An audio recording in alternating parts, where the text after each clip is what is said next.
we are now at the home stretch of the 6-game Sunday special. And we are live from Bahay, Jawo in Valenzuela City as we continue the live coverage of the country's premier youth basketball league, the one and only Manny Pacquiao's Jr.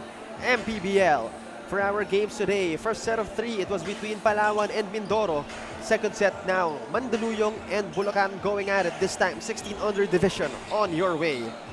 Good afternoon, everybody. The name is Cho Pangilinan, still with Coach Quito Limbo and with our courtside reporter, Miss Daphne Cristobal. Coach Quito, almost the same team as our 18 and under division.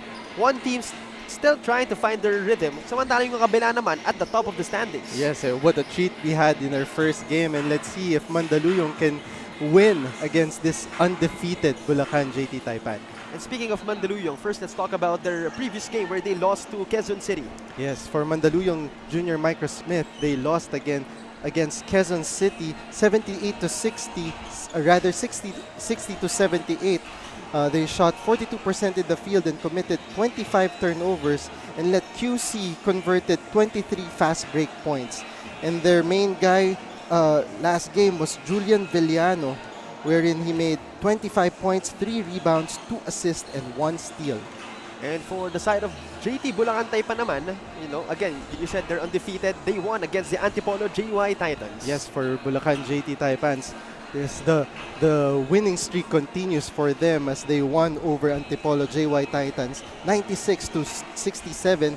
They dominated the rebounds and converted 38 points of turnovers. And their player of the game back then was Daniel Hernandez, number 15, wherein he scored 17 points, 3 rebounds, 2 assists, and 4 steals. And again, that is the theme of our game today. Mandaluyong still trying to find its rhythm. Ito namang Bulacan at the top of the standings. But now, let's waste no time further. Let's turn it over to our venue announcer, Mr. Gio Cruz.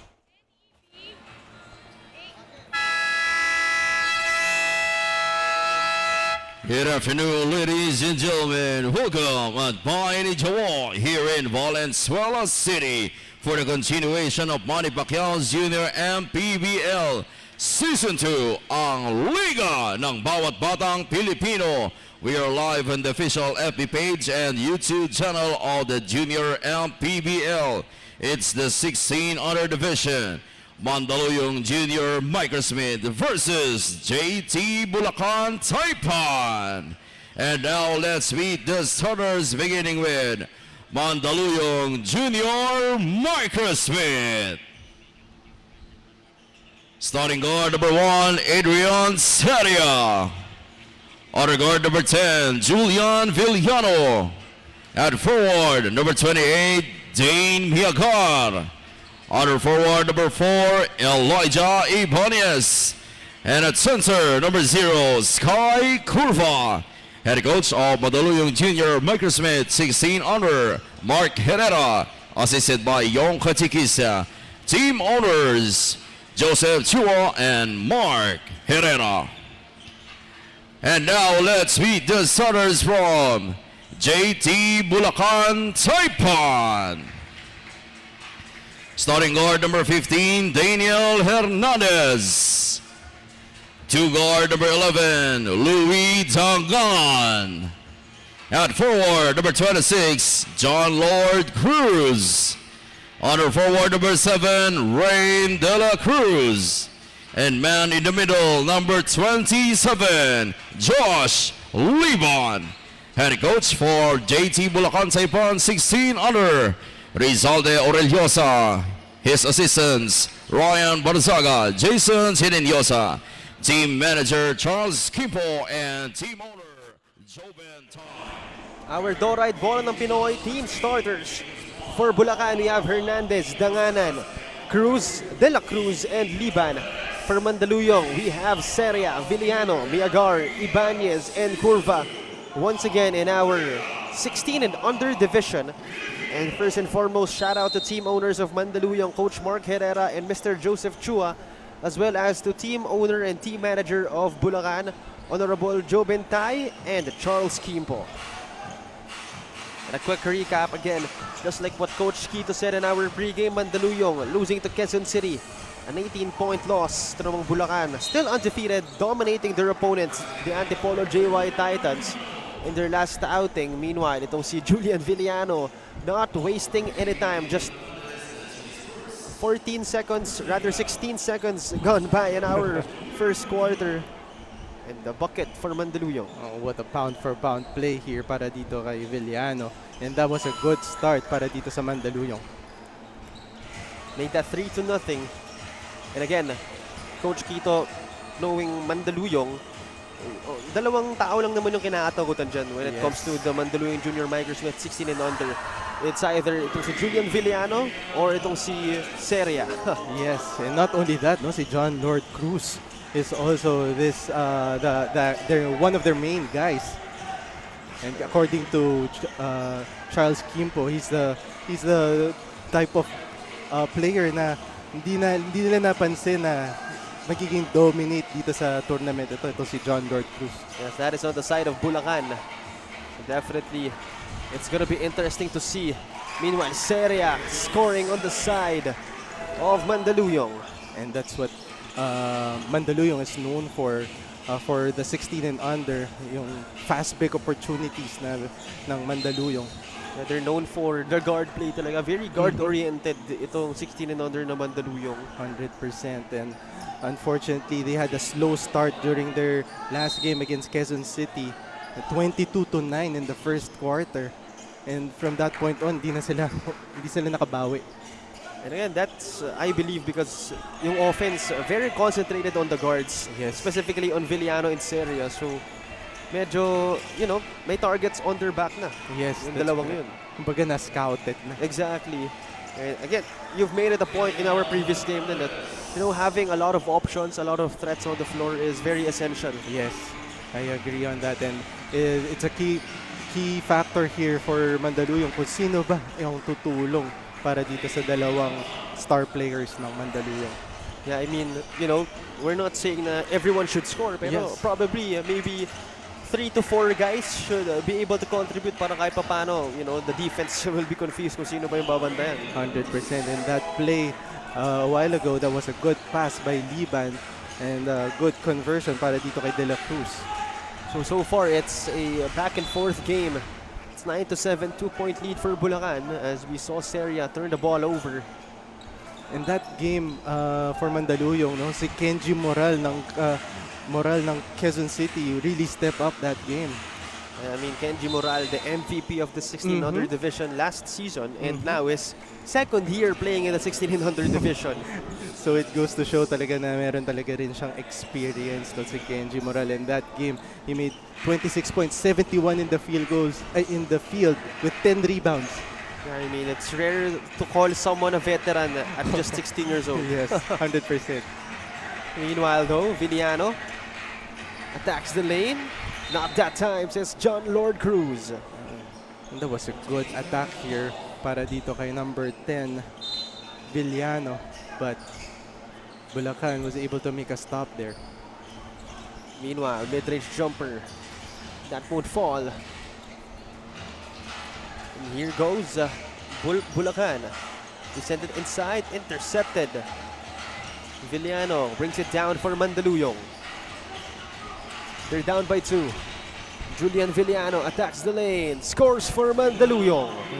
That was a breakout play here para dito sa Mandaluyong. And if you're Bulacan, that's a very bad sign to let the guards of Mandaluyong easily attack in the paint. Dangan, not that time. Out of bounds. Possession going to stay with Bulacan. So far, we're all tied up at 9. Under 6 minutes remaining. The last game for Antipolo, a very outstanding performance. When they play against Antipolo, they shot 54% in the field and dominated the rebounding department, getting 39 rebounds. Again, that is the reason why they are undefeated, because of unang-una yung performance ni John Lord Cruz. Yes. Yung presence na inside. Yes. In that game, John Lord Cruz made 19 points, 8 rebounds, 2 steals, 2 blocks. Definitely filling up the stat sheet. Yes. Meanwhile, basket and one once again for no other than Julian Villano. Able to extend the lead right here. More importantly, give the last foul to give of Bulacan in this quarter as we take a look at this pound for pound fitness foul counted move. And again, no, easily blowing by the opponent, the guard opponent of Bulacan, itong si Villano. Meanwhile, it's a 2-point lead for Mandaluyong, a chance to extend it to 3. And he does. So we're entering the 5-minute mark of our first chapter. Hernandez to Cruz, out to Liban. Nowhere to go. Out of bounds, possession back to Mandaluyong. Poor communication here in the part of Bulacan. Liban trying to force the play too much. Still a 3-point lead for Mandaluyong. Bulacan almost getting a steal, but possession staying with Mandaluyong.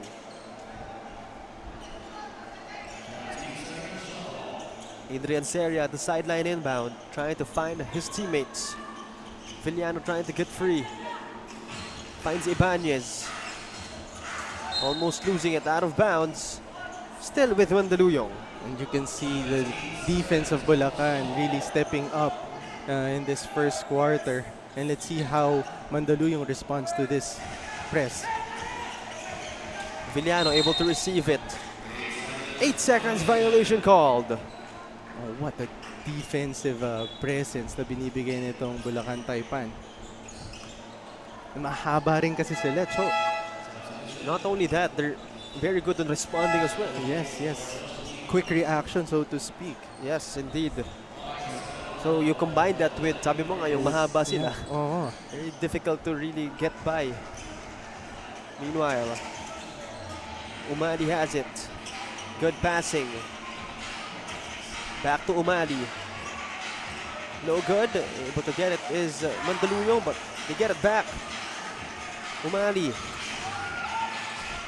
Still with Bulacan. They attack the lane. That goes in, courtesy of number. That is, I believe, Justin Capa. Yes. And what was very unfortunate para dito sa Mandaluyong, they got the ball already from a rebound pero they caused a turnover. So we're at the 3-minute mark of our first period. 1-point lead for Mandaluyong. Meanwhile, a foul going to be called on the side of Bulacan. So Kamingawan shall go to the free throw line. And that puts Bulacan into penalty situation. And this is a good sign para dito sa Mandaluyong to put them in the lead.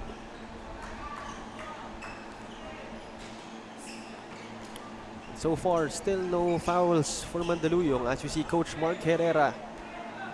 The very animated Coach Mark Herrera. And very animated is an understatement. Yeah, I guess he's very passionate also with the team. And it seems like he's like a father para dito sa team ng Mandaluyong. Yeah, safe to say he really puts premium on his job. So far, Bulacan having possession. Hapa, not that time. Try to get it back, but Seria gets it for Mandaluyong. The crossover, nowhere to go. Adrian Seria finds Julian Villano. He attacks. Another conversion for Julian Villano. And that's the 10th point para dito kay Julian Villano.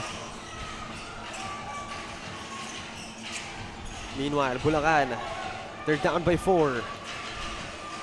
Baseline jumper won't fall. 2 free throws coming up for Everrain Cruz. And last game for the 18 and under, you can see Bulacan Taipan jacking up threes. Pero dito for the 16 and under, kita mo na they're very patient moving the ball around because we know that they're not well known for their three-pointers.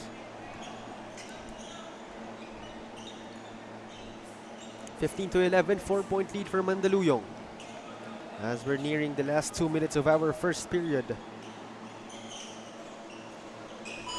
That one is good for Everrain Cruz. Yeah, that's the other cruise of JT Bulacan Taipan. Yeah, but they're both pretty long and lanky. Kabingawan. Outside. Mid-range jumper that would fall. There goes Hapa. The spin. That's good. Oh, what a move there by Hapa. That spin move. Meanwhile, here comes Kabingawan. Good passing. Able to find an open man inside, but Gamboa fumbles the shot. A lucky break ulit para dito sa Bulacan Taipan, missing that gimme. What a move! That time, it's Everett Cruz. What a shot there by Everin Cruz, using his length there. Meanwhile, Adrian Seria. Oh, showing his athleticism para dito kay Seria. Bulacan right now. They swing it around. They lose the leather. Gamboa picks it up. Now it's Villano. As we're heading into the final minute of our first period. Villano attacks the lane. Nothing you could do but to foul Julian Villano. 2 free throws coming up for him. And he's the guy who keeps pressuring the defense of Bulacan Taipan. And because of that, he earns his way to the charity stripe. And again, if you're gonna rock some pink Anthony Edwards shoes, you have to be good at basketball. 100%. And same with Adrian Seria. If you're gonna rock some mismatching Kobe 6s, you have to be good. Oh, yes. And dapat ata dito na hina-highlight yung mga shoes nito mga batang to. I mean, May for nakita sure, pa akong Mambasita ata eh. for sure back in the day, hindi talaga uso yung ganyan. Hindi ko naabutan yung time na yun. We have yet to confirm that. But right now, it's a 3-point lead for Mandaluyong. Under a minute remaining. Umali fires for 3 and makes that one. Bailout play here para dito sa Bulacan Taipan. Umali wasn't able to look for a teammate there. Kabingawan attacks the lane. Unable to convert. Still no good in the follow-up. Oh, what a pass. Everett Cruz on the other side. Touchdown. And that was a good outlet pass dito by John De La Cruz. So many Cruz here para dito sa Bulacan Taipan. 9 seconds remaining. And a whistle from our officials. 6.6 seconds remaining. That was a questionable move para dito sa Bulacan Taipan because they are in the penalty situation right now. Seems like Miagar shall go to the free throw line. A chance to tie the ball game up at 21. Again, less than 7 seconds remaining. First one is good for Miagar. You can see Miagar, he's averaging 3.8 points, 2.6 rebounds, and 2 assists. You know, not the noisiest numbers, but still averaging 25 minutes per game. And there must be a reason why he's playing inside the court. Perhaps he's giving the things that you cannot find in the stat sheet. Definitely. And, you know, knowing Coach Mark, he likes those kinds of guys. Yes. And again, another questionable foul on the side of Bulacan. As Mandaluyong, another chance to tie the ball game up. And these are the moments wherein you need to convert these baskets because these shots may really hit you once the game is on the line. And they're able to tie the ball game up at 21. 4 seconds remaining. Inside. No good. Hail Mary. That won't go in, and that is the end of our first quarter. We have a deadlock at 21. And so far, no team has been able to get a significant lead over the other. And no team backing down anytime soon. Once again, this is Manny Pacquiao Jr. MPBL, and we shall return.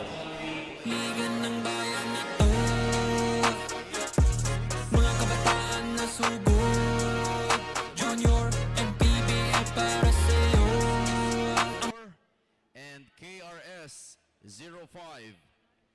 Again, we would like to call the owners of the following plate numbers: NEB 8644 and KRS 05.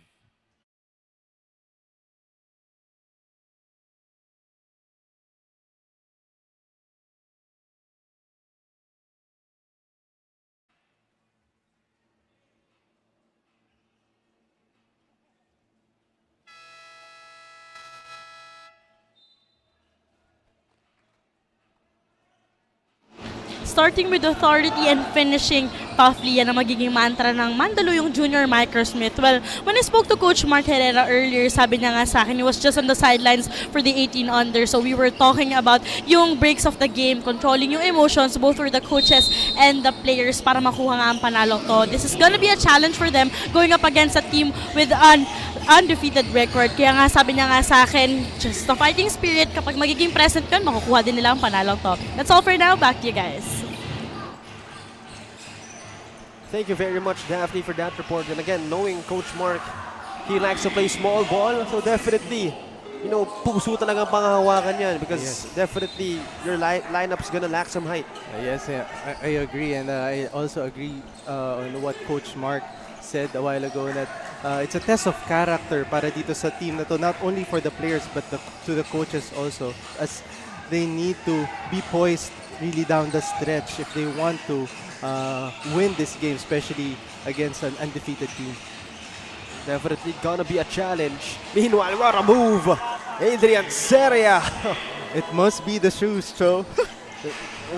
What do you mean it might be? Or it must be? It's definitely the shoes. Meanwhile, able to answer back with a three-pointer is Chris Gonzalez. That was a back-to-back threes para dito sa Bulacan Taipan, and if you're Mandaluyong, you need to make stops. Meanwhile, Seria fades away. That won't go in. Good save by Monterroso, or rather by Espiritu. And still no good for Villano and Mandaluyong. They get it back. Villano inside, still don't go. And finally a foul. That means 2 freebies coming up for Julian Villano. I like this kid, Villano. He really tries to be physical, not only with the guards of Bulacan, but also the bigs. A while ago, you saw he's playing against John Lord Cruz. Again, we see Coach Mark Herrera, one of the team owners, alongside Mr. Joseph Chua of the Mandaluyong Junior Microsmith. Julian Villano will miss the free throws, but still a 3-point gap. Bulacan on top. Bulacan passes it around the arc, ends up with a drive in the baseline. That won't fall. Another try, still no good. They get it back though. And a foul this time called on the side of Mandaluyong. And that's been their identity. I'm talking about Bulacan, their offensive rebound. And if you're Mandaluyong, you really need to be smart on boxing out their bigs. As the bigs of Bulacan are really will give you a hard time getting those rebounds. Inside, the spin. That won't fall. Another try, fading away. That is good. This time, courtesy of Justin Hapa. Yeah, 4 opportunities here in the part of Bulacan.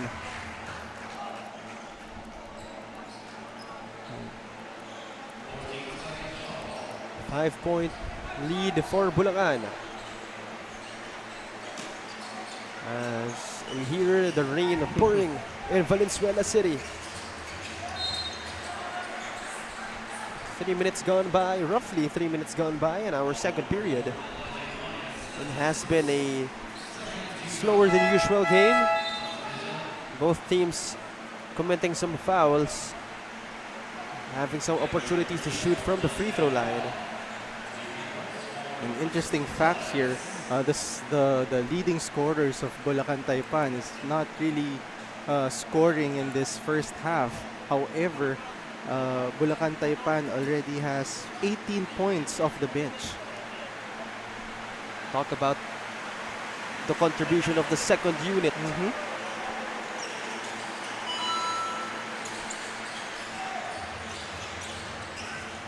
Here comes Adrian Seria. Putting on the moves, the spin. Sends it out. Still with Mandaluyong. Garcia, nowhere to go. Intercepted by John Lord Cruz. Here he goes. John Lord Cruz all the way. Opting to pass. Hernandez for three. Won't connect.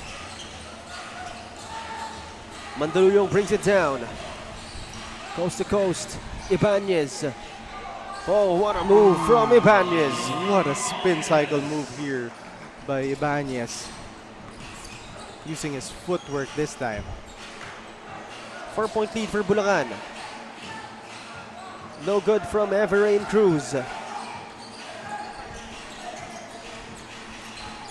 Liagar brings it down. Puts on the crossover moves. Finds someone inside. Espiritu. Out of bounds possession staying with Mandaluyong. And good active hands here in the part of Bulacan Taipan, trying to make a stop in this possession. Meanwhile, Seria fading away. Won't connect. 4-point lead for Bulacan. Hernandez unable to extend it. Good defense by Seria. Oh, what a defensive effort para dito kay Seria. Getting that defense. Getting that block rather.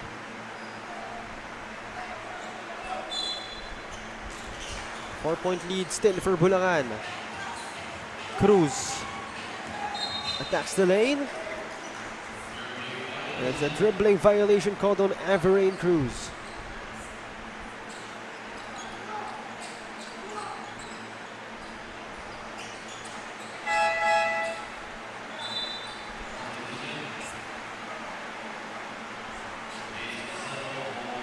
We're nearing the 5-minute mark of our second period, and again, it has been a slower pace than usual. Again, both teams having ample amounts of opportunities at the free throw line. Meanwhile, Mandaluyong has the possession. No good for Garcia, but a foul is called.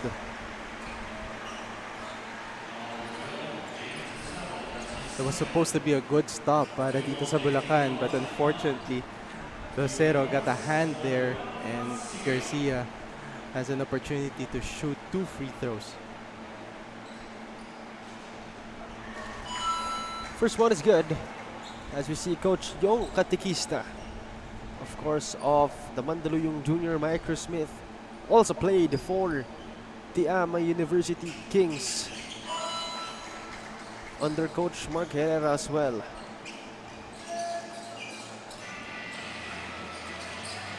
Meanwhile, 2-point lead for Bulacan. Inside. That was a good play, but Yeah, they get fouled, so 2 more freebies this time for Bulacan. and that was a good attack and good drop-off pass para dito kay number 15, Hernandez. Puts Everrain Cruz at the free throw line. So far has 5 points to his name. Everin Cruz is averaging 7 points, 3 rebounds in this tournament. With almost 19 minutes of action as well. And again, it's definitely a convenience to have someone as tall and lanky as him and the other Cruz. The Cruz brothers. Well, we're not sure if they're brothers because the last name Cruz is so usual. Yes, that's agree. Like what I mentioned, they have 3 Cruz. Oh, I mean the other one is De La Cruz. Yeah. and I think De La Cruz is the #1 most common last name in the yes. Philippines. Yes. And Cruz is the second. Yeah. How about Pangilinan? I already forgot, but I think it's in the top 100. Yes. How about Limbo? I think Wala, that's seldom. top 300 na siguro. Top 300.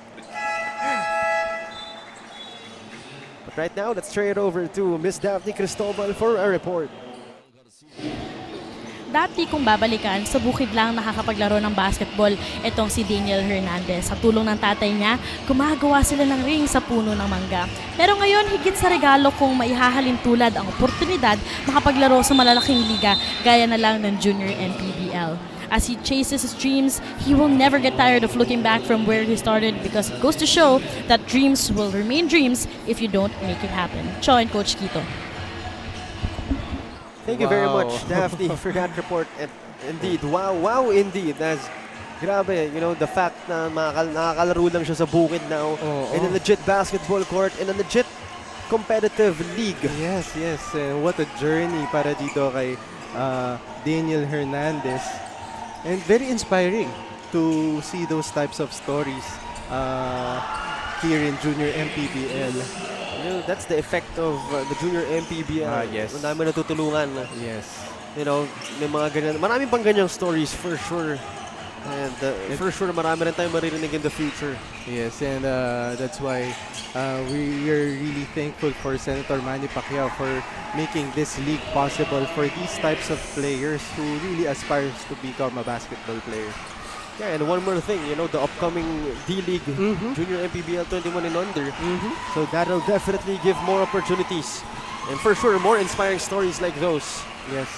Sana ma-feature ito mga ganitong stories na to dito sa Junior MPBL. As you can see, that 3-point basket para dito kay number 5, Kyle Francisco.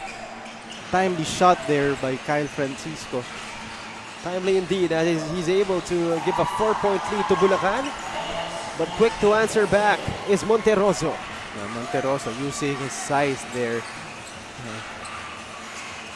Hernandez will fire a 3. He won't connect. They still have it. Everin Cruz still won't fall. Another try. Finally, third time the charm. And again, the offensive rebounds of Bulacan is really giving them a lot of chances. You can see another basket para dito kay Kyle Francisco. He must be the X factor for today's game. Kyle Francisco able to put a shot in despite the traffic.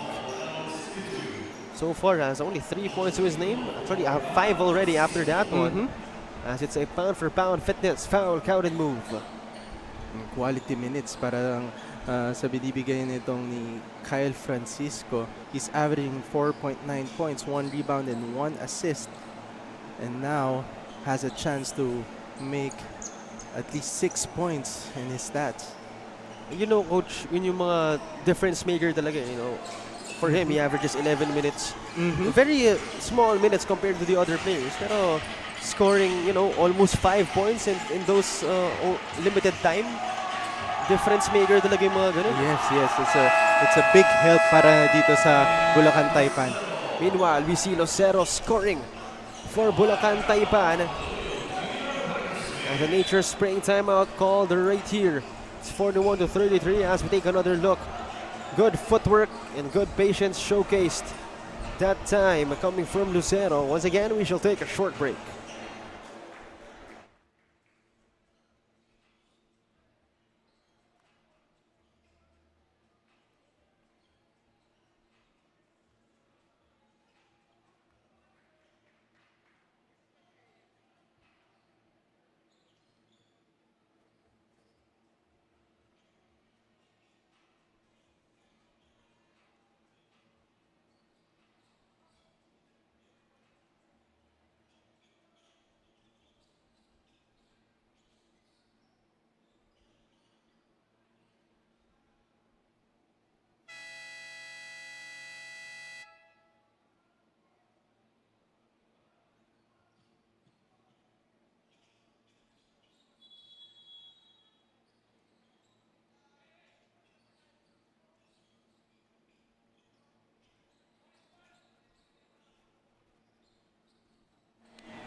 Back to the action right here, 41-33.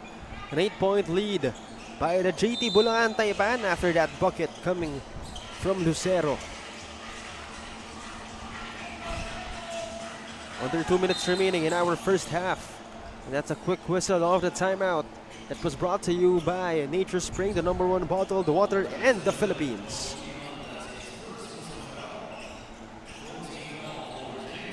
So Julian Villano will bring it out. Monteroso losing the leather. Here comes Hernandez. Finds Everin Cruz. Out to Hernandez once again. Settles for a 3. Won't make it. Still with JT Bulacan Taipan. Everin Cruz the spin. Unable to convert. Bulacan able to get it back. Oh, what a defense here para dito kay number 13, Gonzalez. Meanwhile, a foul on the other side as Everin Cruz shall go to the free throw line for 2. Quality minutes na pinapakita ni Everin Cruz. And right now, he has 7 points already. Making a name here in this game. But a while ago, that was a great defense para dito kay Daniel Hernandez. Sacrificing his body up. 42 to 33. A chance to make it a double-digit lead for Bulacan.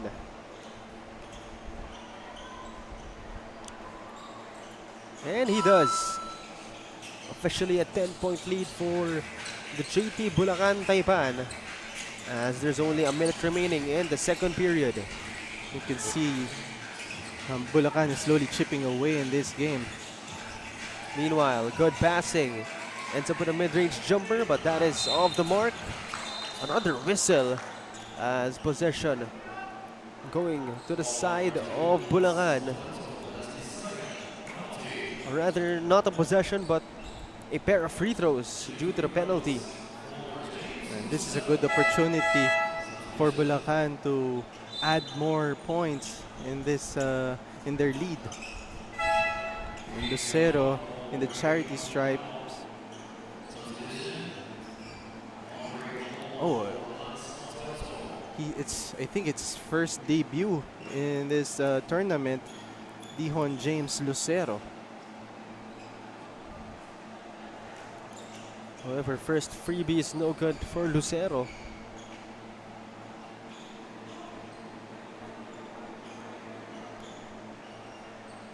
Second one on its way.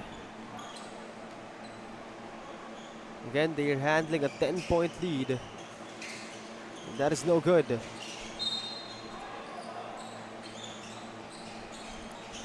.9 seconds remaining in our first half. A crucial possession here in the part of Mandaluyong. Chance to make it a single digit.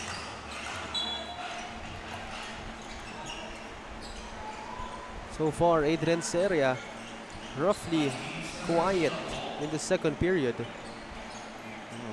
Usually one of the big contributors. Yes. And I guess it's because of the defense nitong si number 27, Carlito Liban. Oh, But what? Gamboa able to find an open gap in the Oh, defense. that was a great pass here para dito kay number 4, Ibanez. Meanwhile, Seria has it. Good passing inside. Esmeralda. Try to save it. They won't. Hernandez on the other side. Traveling violation called. A very unfortunate sequence here para dito sa Bulacan Taipan. It's their chance to add another points in their lead.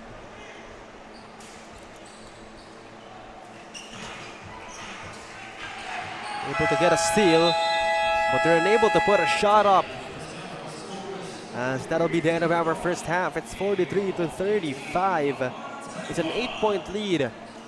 In the driver's seat so far are the boys from JT Bulacan Taipan. As once again, this is Manny Pacquiao Jr. MPBL, and we shall return. Pound for pound, be legal ready. Nature Spring, the #1 bottled water in the Philippines. Don Benitos, ang pambansang kasava. Jinky Skin, empowering women by redefining beauty. Pound Active for quality sportswear. Chris Jacob Collection for affordable but quality daily perfumes.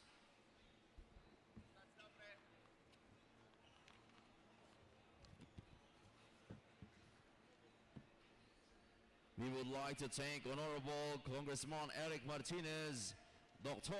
Catherine Martinez and Capitan John Manoy Ajero for hosting today's ball games.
Kasama ko ngayon si Head Coach Saldi Orellosa ng Team Bulacan JT Taipan para sa ating halftime interview. Good afternoon, Coach Saldi. Coach, yung team ninyo up to this day, kayo ang top sa North Division, wala pa po kayong bahid ng pagkatalo. Ano po ba ang susi para makamit itong ganito?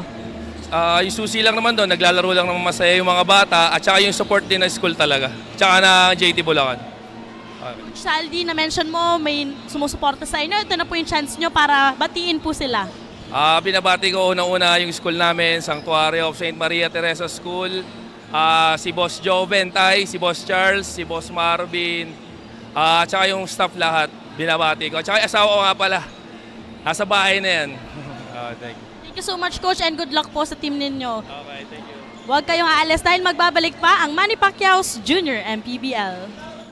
Manny Pacquiao's Junior MPBL would like to thank Dorite Bola ng Pinoy, the first Pinoy basketball brand, Don Benitos, ang pambansang cassava, Nature Spring, #1 bottled water in the Philippines, pound for pound fitness, Be Ligaretti, Jinky Skin, empowering women by redefining beauty, Pound Active, for quality sportswear, Wing Bowl, it's like coming home, Chris Jacob Collection, for affordable but quality daily perfumes,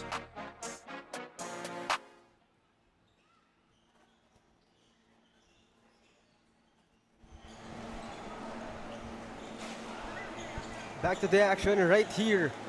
And at the half, it's 43-35, an 8-point lead.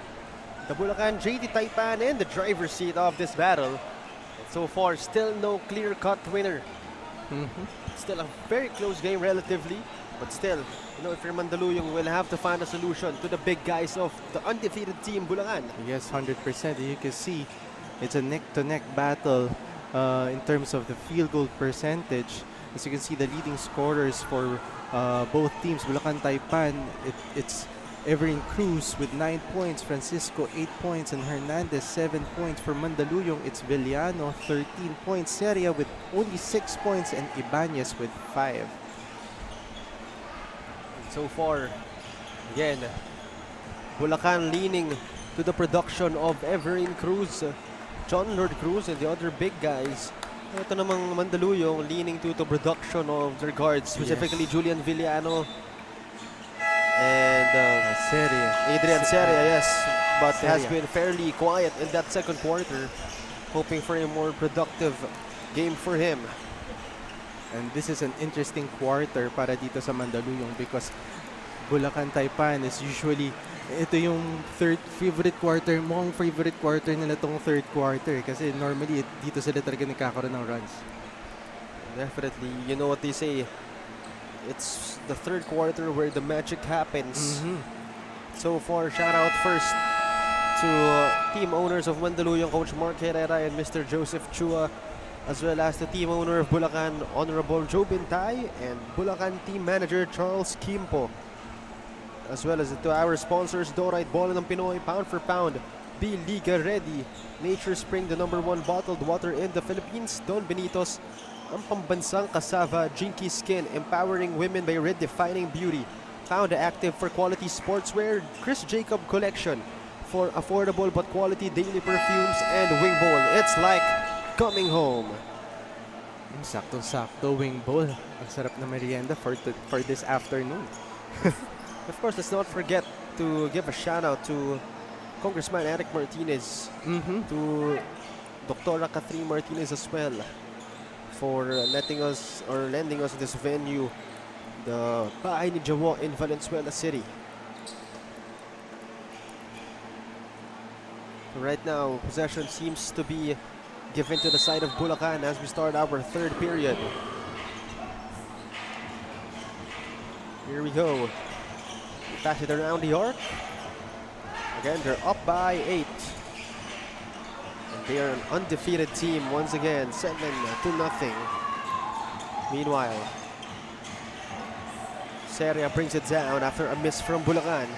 Well, they tried to attack. Bulacan tried to attack against that outstretched arms of number 24.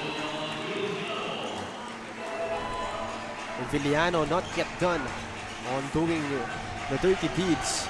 Meanwhile, Bulacan unable to convert. Seria brings it down for Mandaluyong, putting on the crossovers. Escaping the defense, sends it out. Good passing, Gamboa mid-range jumper. That won't connect. Meanwhile, Bulacan has a chance right here. No good that time. It's now in the hands of Villano. Oh, great stop here para dito sa Bulacan Taipan, and the steal by dito sa Bulacan. That is Justin Hapa converting for Bulacan. So we're back to an 8-point lead.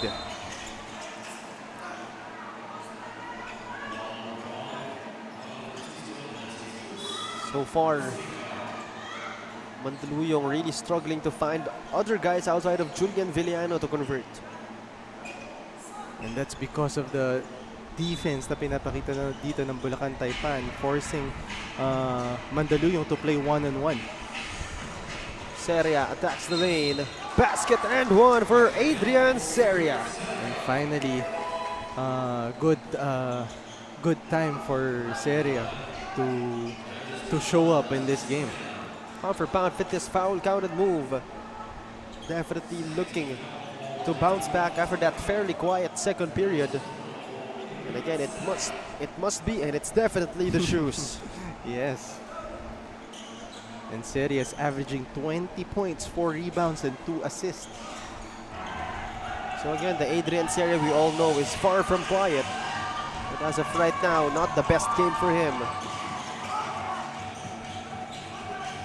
Meanwhile, Bulacan able to convert from 3-point range courtesy of Kyle Francisco. And that's a tough blow para dito sa Mandaluyong. They made a stop already, but they weren't able to get a rebound. So we're back to a 9-point lead. Good pass coming from Francisco to Justin Hapa. Wow, what a transition. What a fast break para dito sa Mandaluyong. And what a pass. What was that? A bowling ball pass? Oh, yeah. Meanwhile, Adrian Seria quick to respond with another 3-point play opportunity. And again, definitely looking to bounce back after having a relatively quiet second period as we see this pound-for-pound fitness foul, a counted move. And that was a good read para dito kay Seria, and as he tries to attack that open lane. And averaging 20 for a reason, but so far hasn't converted his end one opportunities into 3-point plays. But still a 9-point lead for Bulacan. Julian Villano losing the leather. Francisco brings it down at the break, but steps on the brakes. Francisco, one-hander. That would fall. Still with them. No good for Sorsano. They battle for the basketball, but possession going to the side of Mandaluyong. They might not get that rebound in the part of Bulacan. I mean, they might not get that basket in the part of Bulacan, but that was a great effort na pinapakita para dito sa Bulacan, especially the guards being active in getting those balls. Meanwhile, the attack, Julian Villano once again converting for Mandaluyong. And the 1-2 punch of Villena in Seria is slowly putting up here in this third quarter para dito sa Mandaluyong. Meanwhile, they pass it outside, unable to convert from deep. Mandaluyong able to cut it to just a 7-point lead, as there's 4 minutes gone by in our third period. And that's the 4th team foul para dito sa Bulacan Taipan. And they need to be careful here.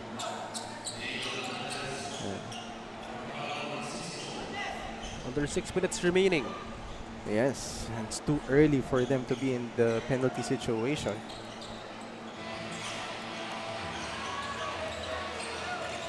And on the side of Mandaluyong, props to them for not getting any fouls yet, as Adrian Seria scores one more time. Oh, what a shot there by Seria. It's a Villena and Seria show for their Mandaluyong. Well, it's always a Seria and Villena show for them. Both players now at double figures. Meanwhile, Sorsano scoring for Bulacan. And they get it back. Good pass. Hernandez, 4-point swing for Bulacan. Oh, what an effort na binibigay dito para kay Hernandez. So it's up to 9 once again after that run. Meanwhile, no good in that crazy shot from Villano. Hapa this time, good find. Not that time though. Mandaluyong, long pass. Villano able to convert on that long pass. That was a great patience para dito kay Villano. Trying to read that defender. Was able to convert that basket. Back to a 7-point lead, as that 3-point shot is no good. Still no good for Hernandez. And here goes Miagar. Brings it down. Nowhere to go, sends it outside. Seria, no foul call. And Hapa on the other side, able to finish against Seria. Oh, what a effort para dito kay Hapa. Playing alongside against that outstretched arms of Seria. Meanwhile, a whistle from our officials. And let's turn it over now to Miss Daphne Cristobal for a report. With the White Shirts needing to catch up, head coach Yong Katekista was urging the junior Microsmiths to pay attention on their D, which pulls their offensive schemes. Kahit anong opensa ang binibigay nila, wala yan o mababaliwala kung hindi nila papahirapan ang kanilang kalaban. He added for Mandaluyong to have that sense of urgency in taking control of this match. Cho and Coach Quito. Thank you very much, Daphne, for that report. And again, indeed, having sense of urgency, you know, to control the match, to get your rhythm, definitely. Actually, buong season, yun na yung nagiging mission ng Mandaluyong. They're still trying to find their groove. Yes, and that starts with making a stop. But unfortunately, in this sequence, hindi naman sila makakuha ng stop. And that shot came from the field para dito kay Hernandez. So they extended to an 11-point lead for Bulacan. Meanwhile, under 4 minutes remaining rather. No look pass from Cruz to the other Cruz. The Cruz brothers are working today. And of course, John Lord Cruz, one of the more notable names for Bulacan.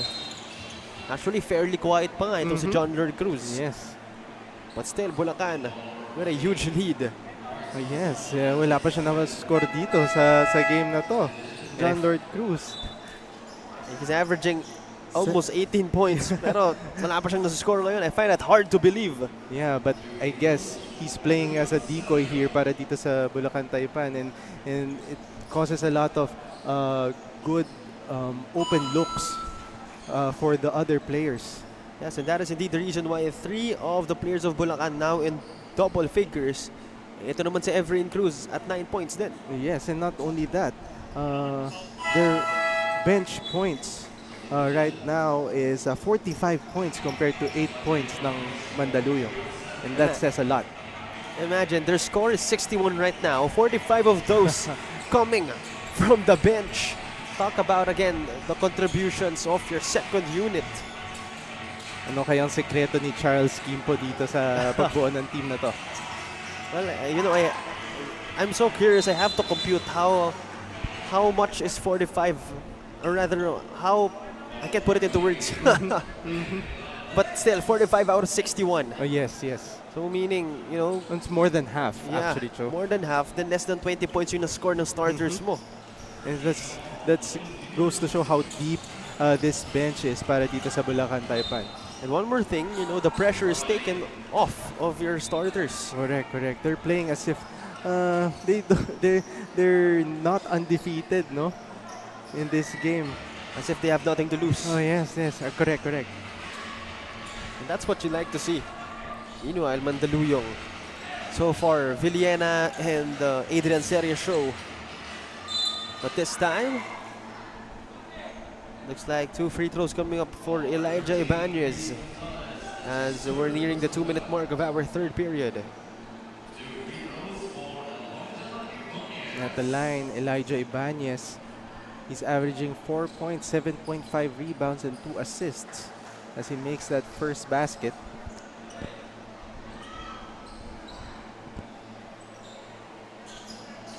Ibanez, that is good.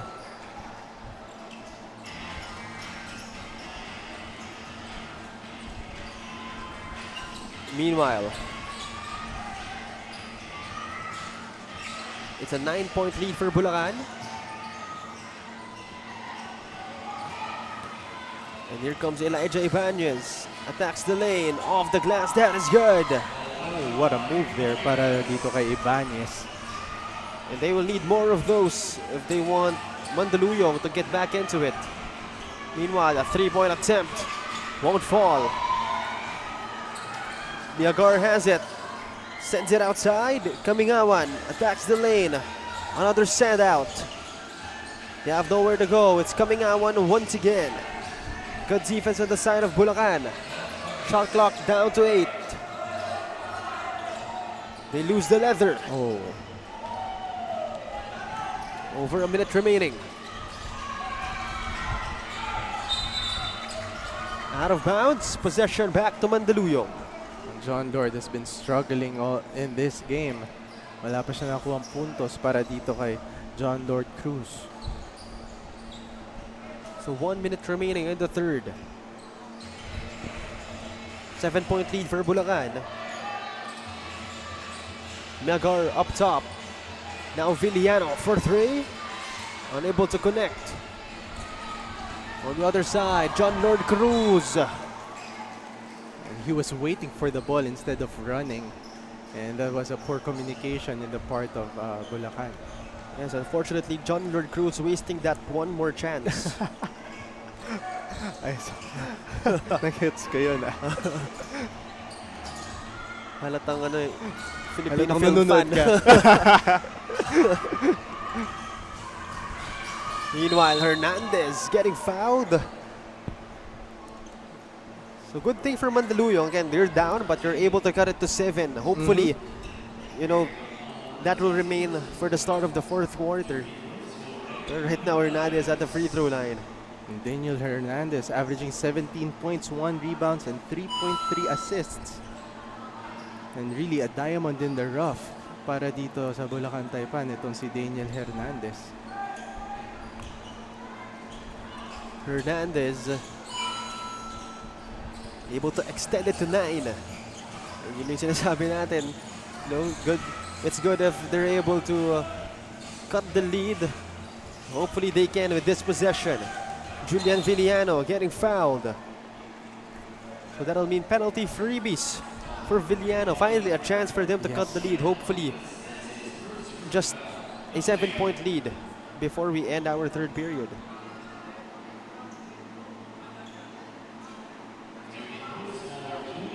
So Villano at the free throw line. And Villano shooting 6 out of 8 in the free throw line, 75%. As he makes that first free throw. Already has 21 points to his name. And Seria Villano combined, 35 points. Make that 36 points. Yes, combined. And for Villano, 22 points already after that freebie. And right now, 7-point lead. As they're able to stop John Lord Cruz. And right now, Ibanez wasn't aware of the time. And that'll be the end of our third period, 63-56. Mandaluyong able to cut the lead to just 7 at the end of the third period. But still, the JT Bulacan Taipan still on top, still in the driver's seat as we return for the start of the fourth and final chapter. Once again, this is Manny Pacquiao's Junior MPBL. Liga ng bayan na to, mga kabataan na sugod, Junior.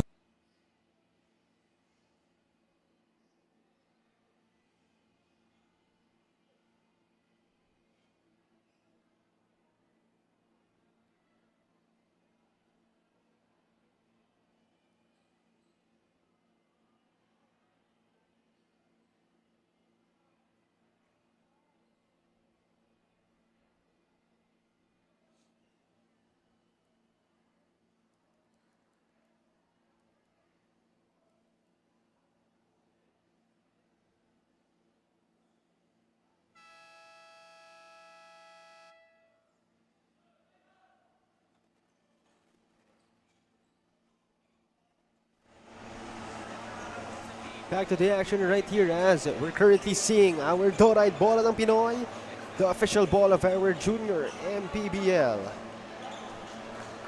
It's 63-56. Still in the driver's seat are the boys from JT Bulacan Taipan. But still, Mandaluyong able to cut it to 7 at the end of our third period. And definitely, all hope is not lost for them. Yes, and as you can see, they were able to stop the third quarter barrage of Bulacan Taipan. I'm talking about Mandaluyong, as they scored 21 points in that quarter. Meanwhile, Seria not wasting any time but unable to knock down the three. It's still with Mandaluyong. They fade away. That won't fall. Liban, forward pass. This time it's Everett Cruz. And that was a great pass para dito kay number 5, Kyle Francisco. Meanwhile, speaking of, Kyle Francisco getting fouled. And after that Everett Cruz bucket, officially 4 players of Bulacan now in double figures. Yes.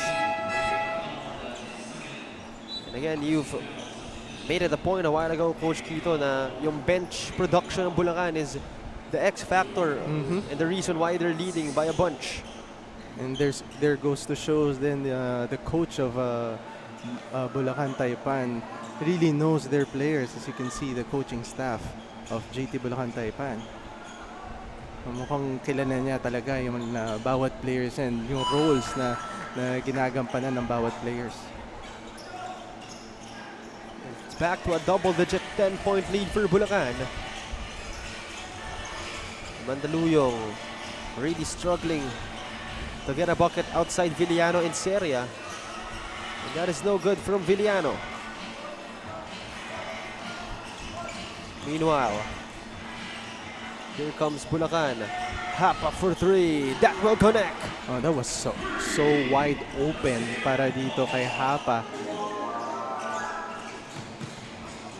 No one recognizes his presence there, the 3 points. So it's now at a 13-point lead for Bulacan.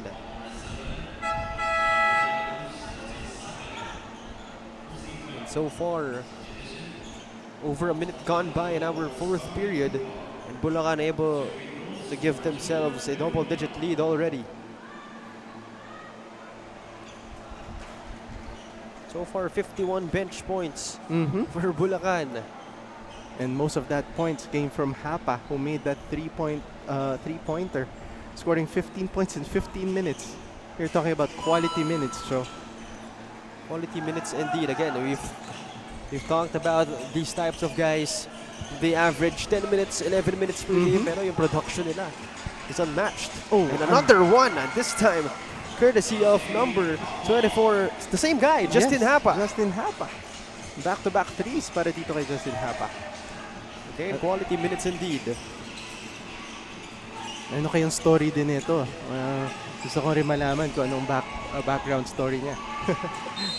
Kahit kung ano mong story niya for sure. Galing ba siya sa farm? Kung ano mong story niya for sure. One thing's for sure, he's a bucket. Yeah, 100%. As you can see, Villano rather, on the bench right now. Oh, rather. Oh, he's in the correction. He's still in the floor.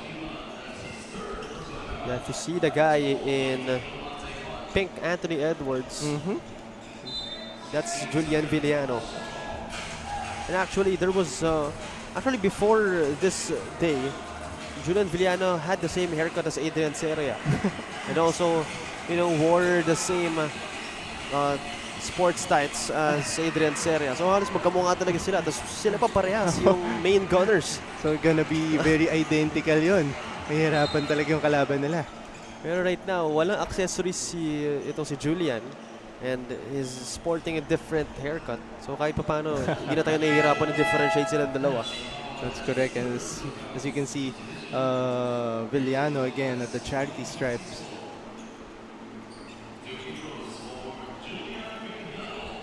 And that's the 13th and 14th attempt for Villano in the free throw line.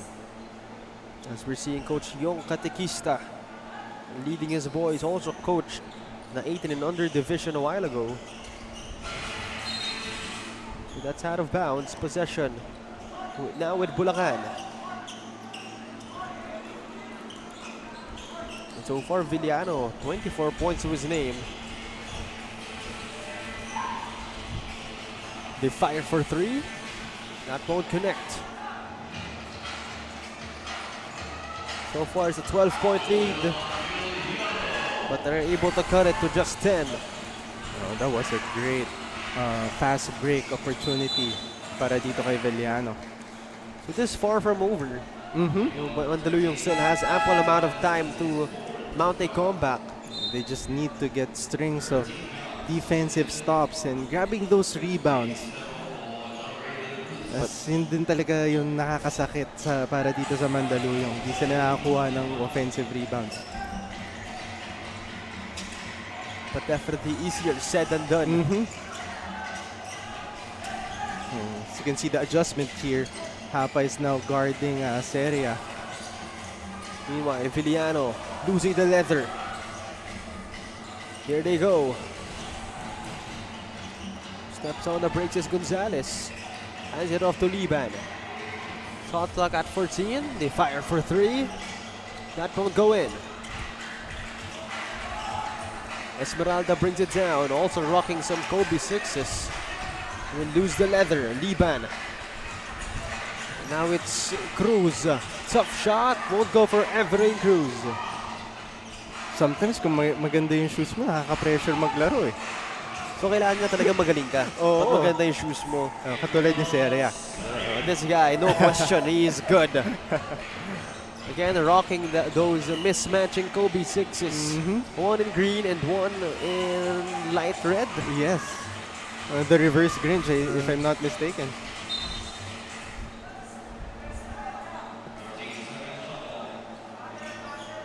Meanwhile, Mandaluyong able to cut it to just an 8-point lead. And again, safe to say, Coach, very slow.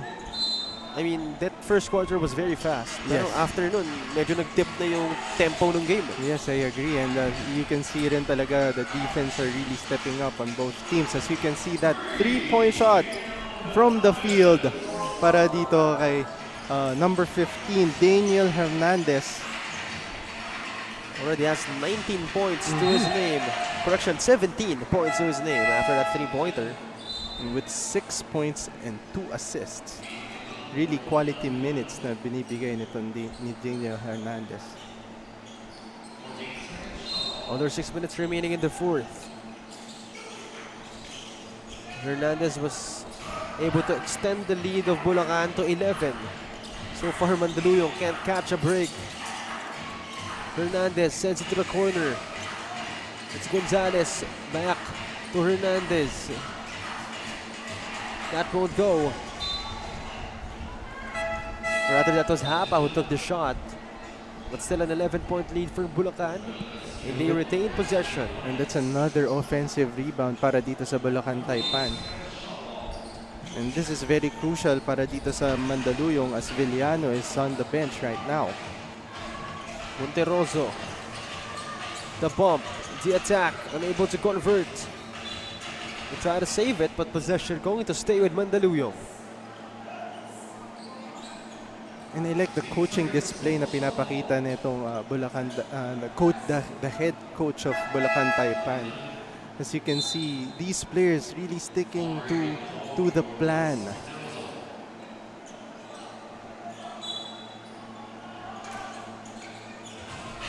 Meanwhile, Seria loses the leather, so possession now back to Bulacan.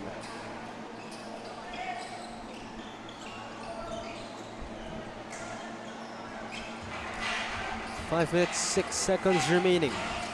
It's an 11-point lead for Bulacan. Hernandez will fire one and will make one. Wow.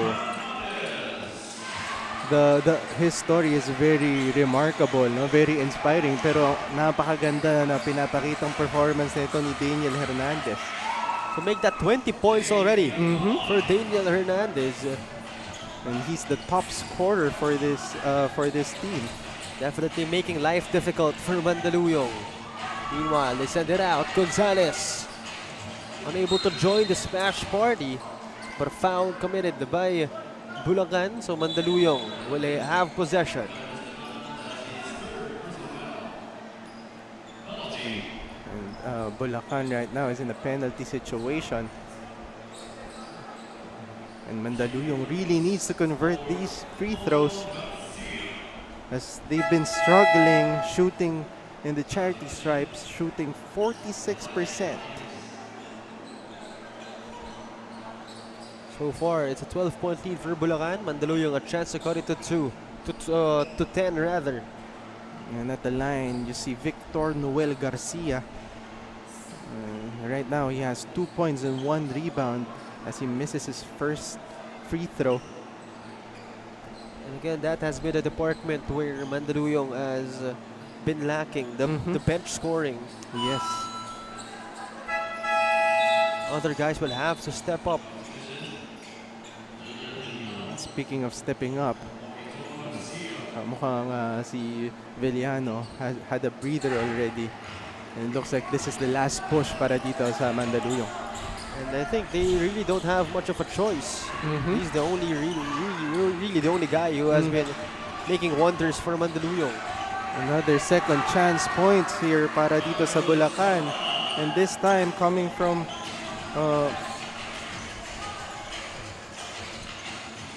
number 11 or 21. I think that was 11. It's Louis Danganan. Louis Danganan.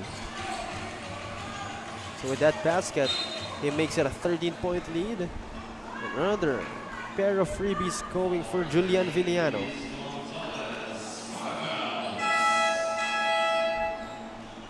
Gonzalez graduating in this game, committing 5 fouls.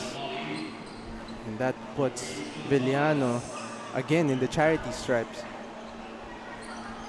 Good job on the side of Villano.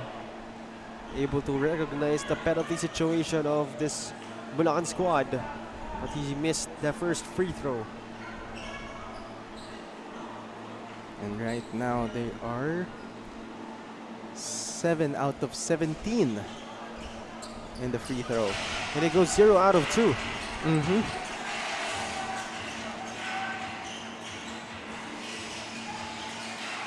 And here comes Bulacan, looking to put the icing on the cake, but will lose the basketball. Seria putting on the moves. What a series of crossovers for him. What a move! Razzle dazzle moves coming from Adrian Seria. He didn't even look at the rim. What a shot there by Seria.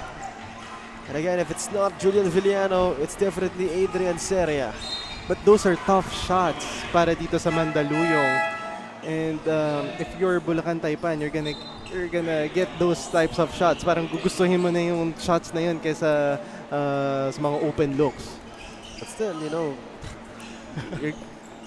at that time, wala kang magagawa. Oo. Already good defense. Meanwhile, that is good defense, speaking of. And on the other side, Hapa, unable to get it. Good defense from Seria. But he loses the leather. And possession going to Bulacan. And that's because of the transition defense na ginagawa dito ni Hapa at saka Omali. Imagine coming from a turnover, they went back on defense. That's very well disciplined. Meanwhile, that would fall. The attack the lane. Danganan able to get it from Bulacan. And that was a tough rebound para dito kay Hapa, jumping over his opponent, giving them another opportunity to make a basket.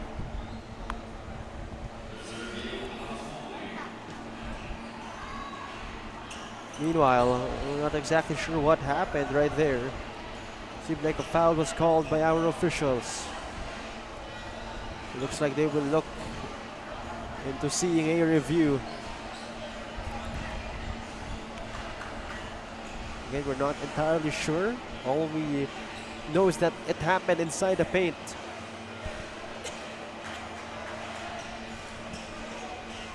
So let's take a look at this replay. So you see this mid-range jumper. So again, it's not really clear kung ano nangyari. There were 4 guys battling inside.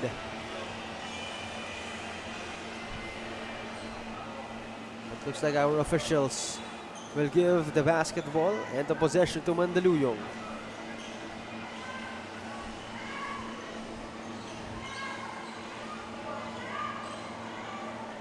As you see Coach Mark Herrera as well, having words to our officials. And pointing to the mouth of Kamingawan. It looks like They're asking for a medic.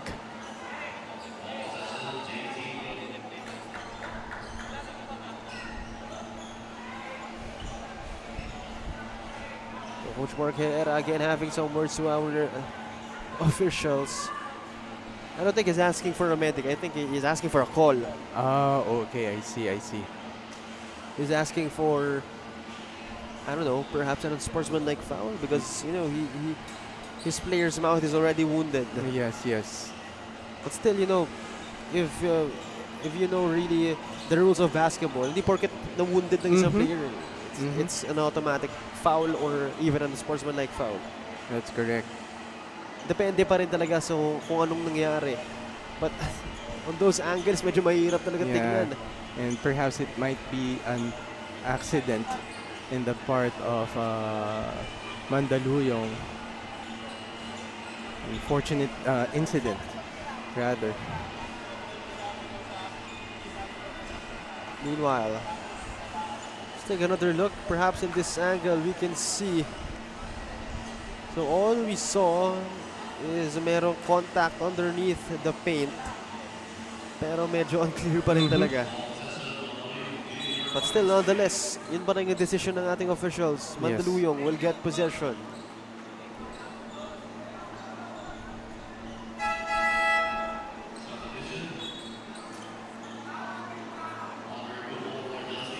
But So- yet, there's still a lot of game left for Mandaluyong to close this gap. Still have 2 minutes and 41 seconds in the fourth quarter. Yeah, it's just a 13-point lead. So relatively, it's a big one, but relatively, it's still possible. Yes. They will have to play near perfect basketball though. If that goes out of bounds and possession going back to Bulacan. And again, it's a test of character para dito sa Mandaluyong to see if they have that certain type of poise to wield this game off and get this W. Meanwhile, step back three for Dangana, and that Ow. is good. Oh, from the big guy. What a shot. That might be the dagger. That might be the icing on the cupcake. And I'm sure Mandaluyong now in panic mode as Villano will miss the three-pointer. And it's now a 16-point lead, Coach Quito. Yes, and definitely a very large deficit para dito sa Mandaluyong.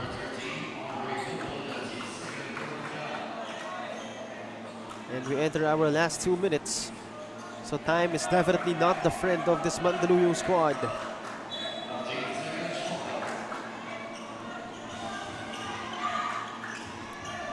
Meanwhile, three-point attempt by Seria. That is off the mark. And slowly but surely, Bulacan seeing some light at the end of the tunnel. Surely looking at that number 8 win. It's still undefeated, by the way. The first in their standings. Pero ito namang Mandaluyong, with this potential loss, they will go down to the 8th place, tying Valenzuela. Yes. And this Bulacan Taipan will be an interesting matchup when they play against Quezon City 8-8 Junior Giants, as both teams are still undefeated. So that's certainly something to look forward to. But as of right now, it looks like JT Bulacan Taipan will take this W, potentially. It seems like Mandaluyong wasn't able to adjust in terms of getting rebounds or boxing out, because Bulacan really got a lot of offensive rebounds down the stretch. Meanwhile, a block pulled off there by Buko. Meanwhile, on the other side, Bulacan will convert. Oh, napuuna lang ako. But what a sequence para dito sa Bulacan Taipan. And I think that will sum up the game of Bulacan. They just really did a good job both on offense and defense. And not only that, what a coaching clinic para dito sa mga coaches ng Bulacan Taipan. Really sticking to their plan.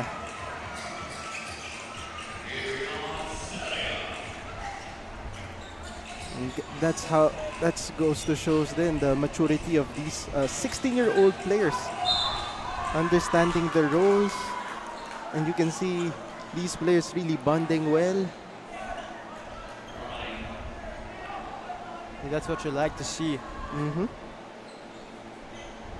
But right now it's 86-70.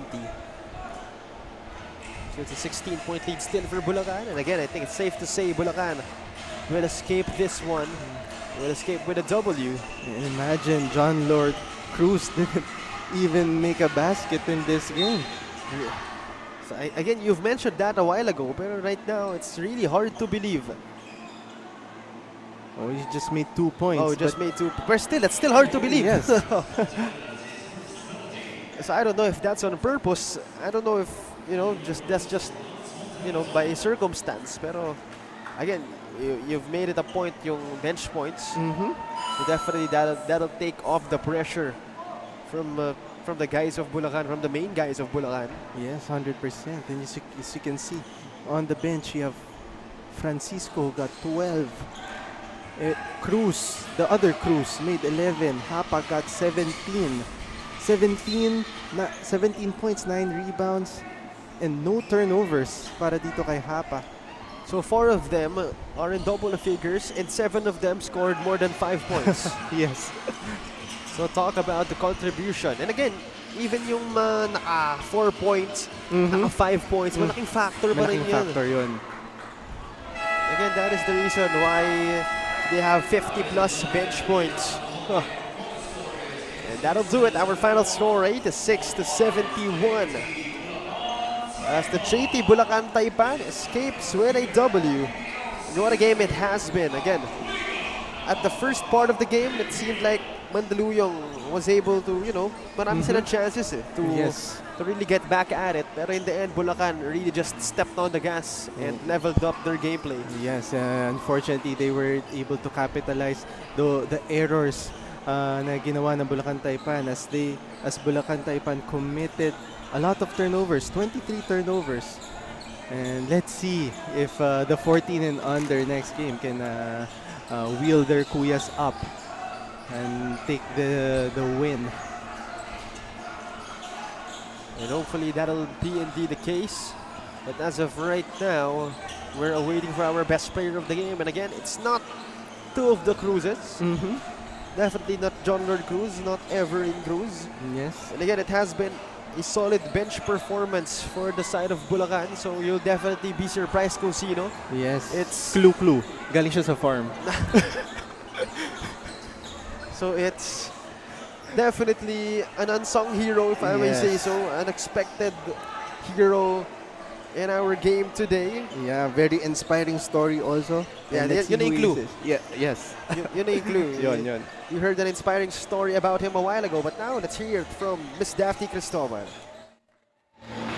20 points, 7 rebounds with 2 assists para sa ating player of the game, Daniel Hernandez. Congratulations sa'yo at syempre sa team Bulacan JT Taipan. Ngayon, 8-0 na kayo. Wala pa rin kayong talo. And nakita naman natin nung first half, let's say parang naging single digit lang yung lamang ninyo. Pero pagdating ng second half, bigla na lang lumobo. Ano nagbago or ano nangyari or paano kayo nag-usap sa huddle at bigla na lang naging ganun yung lamang ninyo? Ano lang po kami, nagtulong-tulungan lang po kayo naman ng coach ko. Dahil po, sabi po kasi ng coach ko, kung hindi tayo lalamang dyan, sayang yung 7-0 natin. Kailangan namin manalo para tuloy-tuloy lang po yung pag-ano namin. Ganun po. Daniel, for sure maraming mga nakasuporta sa'yo. Ito na yung chance mo para batiin sila. Una-una po, nagpapasalamat po sa itaas at binigay po sa amin yung panalo na to. At shoutout po sa JT Bulacan Taipan, Todo Action Party List. Shoutout po kay Manager Sir. Kay Coach Salde, kay Coach Jason, kay Coach Ryan, kay Coach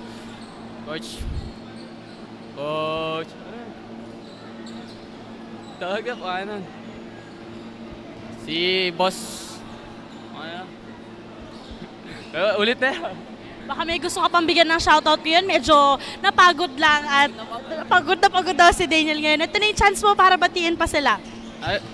Binabati ko nga po pala yung mama ko dyan, si Daddy, si Mama, sa mga kapatid ko, si Nanay, sa family Hernandez, sa family Bautista, sa mga tambay sa bilyaran, sa tambay sa court, sa lahat po na sumusuporta sa akin, sa lahat po ng manager ko dyan. At nagpapasalamat din po ako sa lahat po na sumusuporta sa akin dahil po nakarating po ako dito, di ko rin po inaasahan. Maraming salamat po sa mga sumusuporta sa akin. Shoutout po kay Al-Al, kay Jok,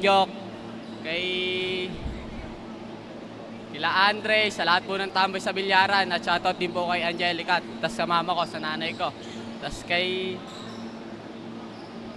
Lay Sempio, kay Manager Fortune, kay Manager Boss Arvin, kay Ate Angelica at Team Manager Ralsel Ocampo. Once again, congratulations to you and your team. Pinatunayan mo lang na marami talaga nakasuporta dito kay Daniel Hernandez, ang ating player of the game. At syempre, magpasalamat din tayo sa Don Benitos for providing our player of the game this Filipino delicacy. Don Benitos, ang pambansang kasava. Back to you guys. Thank you very much, Daphne. And once again, that is our Don Benitos best player of the game. Medyo nakakapagod naman talaga yung larong ginawa nitong ni Daniel Hernandez. Siyempre, I think first time niya mag-player of the game. So medyo nanibago. Of course. Next time, ready na yan for sure. Yeah, definitely. But now, Once again, congratulations to JT Bulacan Taipan 16 and under. And now we're heading to our last game of the day. This time 14 under action on your way still between the Mandaluyong Junior Microsmith and the JT Bulacan Taipan. As once again, this is Manny Pacquiao's Junior MPBL and we shall return. Liga ng bayan na to, mga kabataan na sugod, Junior MPBL para sa'yo. Ang liga ng bawat batang Pilipino, Liga ng bayan na to. Klaro na to, huwag kang sumuko sa gustong gawin. Isang pangarap, isang tagumpay, yeah. Gabay at pag-asa ng bayan, landas pagbabago, pag-asa, ikaw ang mahalaga. Iba't iba, pero isang halaga. Nagkakaisa, nagmamahalan, nagtutulungan. Liga ng bayan na to, mga kabataan na sugod, Junior MPBL para sa'yo.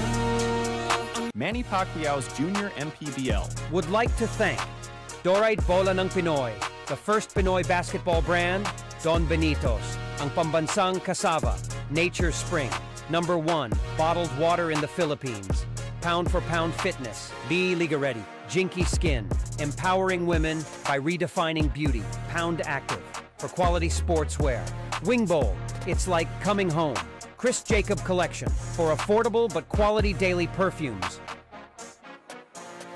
Special thanks to Congressman Eric Martinez, Dr. Catherine Martinez, and Kapitan John Manoy Ahero for hosting today's game. Maraming salamat po.